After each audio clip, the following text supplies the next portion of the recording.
Hey, what's up, mortals? It is I, the Silent Sheepdog, here with a new video for you. Welcome to part 5 of What If Izuku was the host of the Blacklight virus. I just wanted to greet you guys by saying sit back, relax, you're in for a treat. And so, we begin.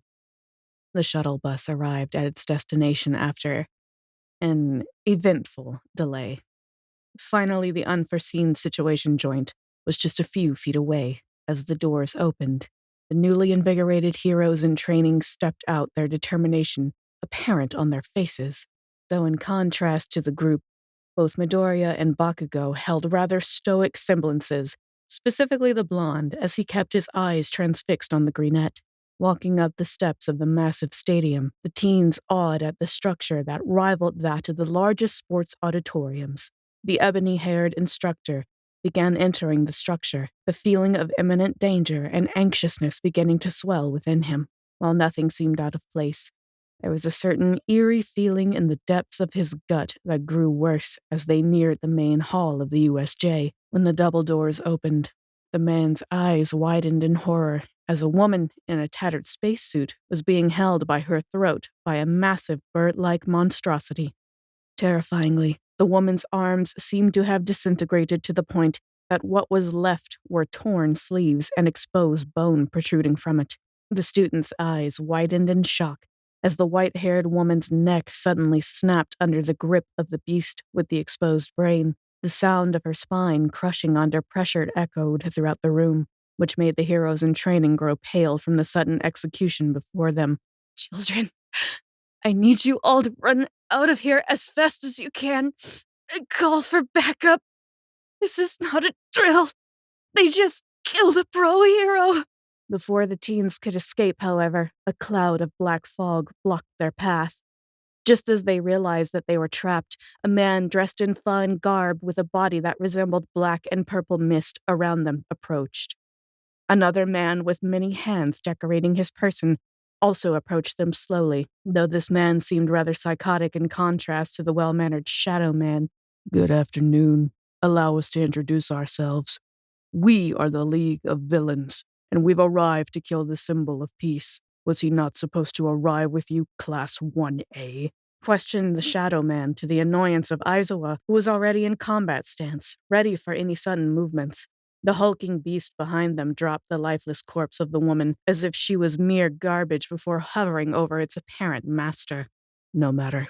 If all goes to plan, he should arrive. But while a damn hero decides to show up, we'll just kill his beloved students just like that idiot behind us, said the villainous man, covered in hands, as he scratched his neck with a sadistic smile on his face. Aizawa suddenly leapt at incredible speeds and pounced towards the handyman. The reaction speed of the shadow villain could not stop the eraser hero, as he slammed a roundhouse kick at the side of the man's head, before slipping through their guard and into the crowd of villains. Bakugo and Kirishima quickly joined in on the spectacle as the two rushed forward, aiming for the shadow villain, though as the two nearly made contact, they were surrounded by darkness and transported away. The mist began encroaching upon the remaining group of students, but before they were enveloped by the black shadows, a whip-like object seemed to fly out from within the shadows, piercing through and latching onto the metal brace around the neck of the shadow villain. The interruption provided ample time for the students to split off and avoid the same fate as their battle-hungry compatriots. When the mist lifted, only one person stood firm, Izuku Midoriya, whose right hand had become a whip made up of pure biomatter. The Shadow Man attempted to release himself, but no matter how much he struggled, he could not split from the boy's grip. Walking towards the villain, the brunette's natural emerald eyes began glowing red, which sent fear into the very soul of the man. As he approached the well-dressed man, his arm began to retract to make up the shortening distance which caused the man to panic. The white-haired man, now recovered from the kick, noticed how his right-hand man had been captured and ordered his beast to attack the child, knowing full well that if they lost the spectral villain, they would be left with no escape. Quickly rushing towards the boy, the hulking Goliath managed to grab hold of the whip-like arm and immediately after grabbed him by the shoulder. In one swift motion, the creature now known as the Nomu threw the teen towards the wall at great speeds that left him engraved into the surface. Good boy, Nomu. That could have ended badly. Let us continue with Before the shadow villain could finish his sentence, The boy had pounced from the wall and slammed against the creature, his legs firmly planted on its chest while his right arm had transformed into a terrifying blade. The momentum of the impact caused the two to drag through the field as the greenette seemed to ride the beast like a skateboard. Before the muscle-bound creature could grab onto Midoriya, the large blade made its way through the creature's chest and dug into the ground, stopping them immediately. "This isn't enough to end you, is it, Nomu?" The man reiterated the name of the creature as it was dubbed by the villains before, though the mention seemed rather patronizing. The beaked creature, then using its superhuman strength, managed to land a powerful fist to the side of the teen, sending him soaring through the field onto the ground. Within the cloud of lifted dust, quickly stood the teen and his bladed arm, now replaced by a massive arm of biomass that resembled a gauntlet. Both of his arms now covered in the black substance, he slammed his massive fist together before starting a sprint towards the creature. Rising from the ground, the Nomu roared as his wound regenerated rather quickly, and joined the teen, meeting his fist in the middle with his own.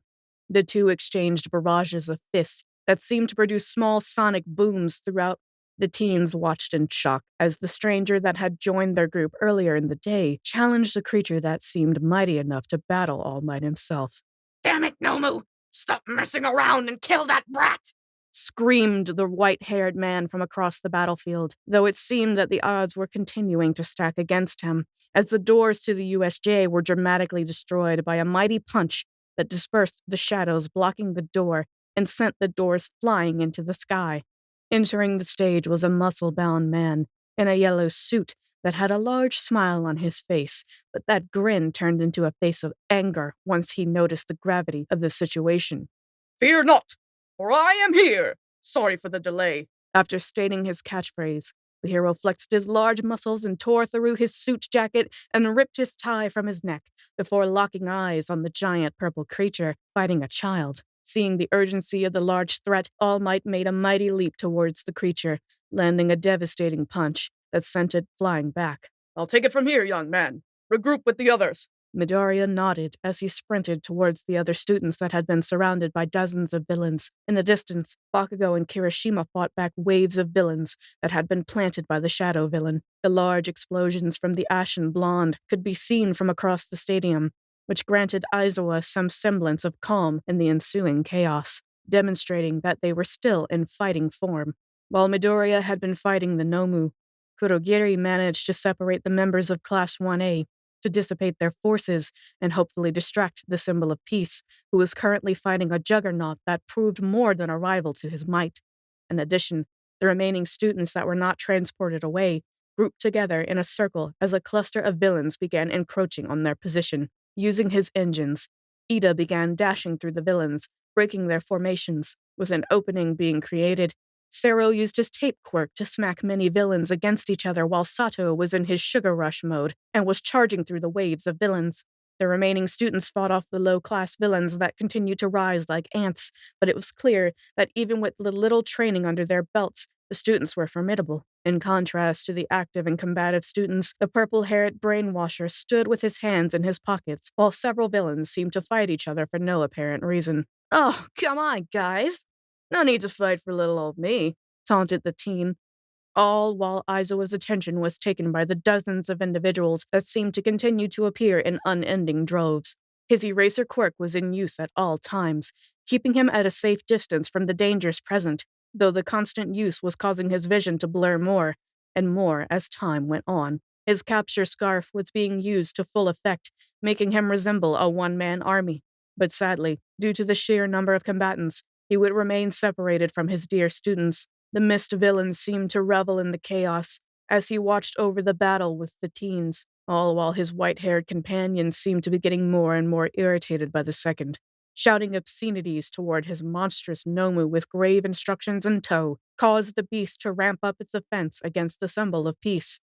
While the two hulking individuals crashed, Kurogiri and Shigaraki seemed to concoct a plan to move things in their favor.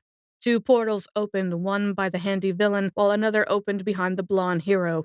Though before the white-haired man could act on his plan, a familiar black whip crashed into the shadow villain once again. "Not again!" shouted the well-dressed man as the tentacle wrapped around his steel collar. and with one motion, he was smashed against his cohort, sending him to the ground. Pulling back violently, the Shadow Man was suddenly met by the black-garbed teen, his emerald eyes now glowing blood red. "I'm growing tired of your tricks," said the boy in a hushed, menacing tone that carried with it a murderous intent that the villain was all too familiar with. The whip-like appendage then began to spread, a black mass around Kurogiri's metal anchor, while the man let out a terrified scream that was soon enough snuffed out. Before we get back to the video, I'd like to talk about our new channel, Celestia, our channel dedicated to all things Dungeons and Dragons.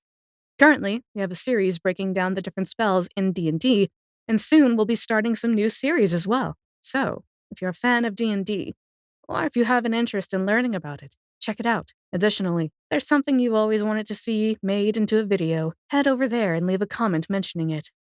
"Kurogiri! Where are you? God damn it! No, we'll get this over with!" Screamed the pale-haired man as he began running towards All Might at top speed, the fate of his companion currently unknown to him, as his current goal was only the death of the number one hero. The two-pronged attack by both the crazed man and the muscle-bound monster was beginning to drain the symbol of peace, who had just in a matter of minutes used a ridiculous amount of power, dodging the touch of the smaller man, blocking and counter-punching the beak monstrosity that was beginning to wane on him. At one point, the two titans crashed, their hands clasped tightly in a show of strength, which allowed an opportunity for the white-haired man to lightly touch All Might's side.